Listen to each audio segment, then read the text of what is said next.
ఒకప్పుడు ప్రజలకు ఆధారమైన జగిత్యాల ప్రభుత్వ ఆసుపత్రి ఇప్పుడు సమస్యల్లో కూరుకుపోయింది.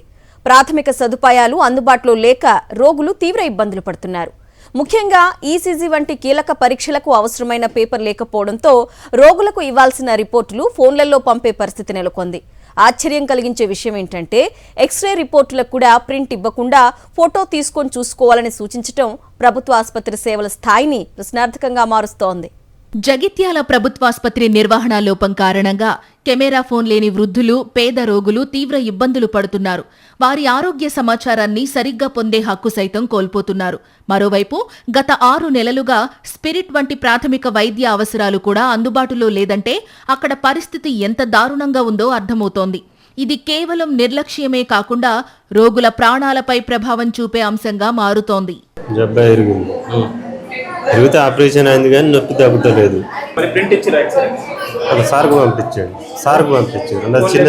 నా చిన్న ఫోన్ ఉన్నది, నాకు నడవదు. మా దగ్గర ఏం కట్టేది లేదు, ఏది లేదు. మీరు అక్కడికి పాత బస్ స్టాండ్ కొన్నాను, మమ్మల్ని దబాయిస్తున్నాను.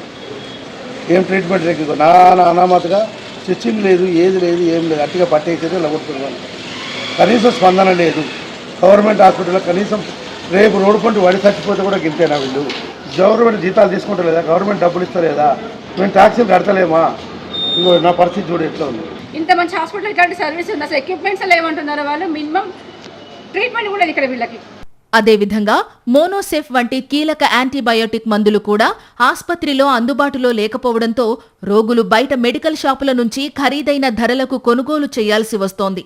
పేదలకు ఉచిత వైద్యం అందించాల్సిన ప్రభుత్వాసుపత్రి వైద్య ఖర్చుల భారం భరించలేని పేదలకు తలనొప్పిగా మారిందా అనే విమర్శలు వెల్లువెత్తుతున్నాయి.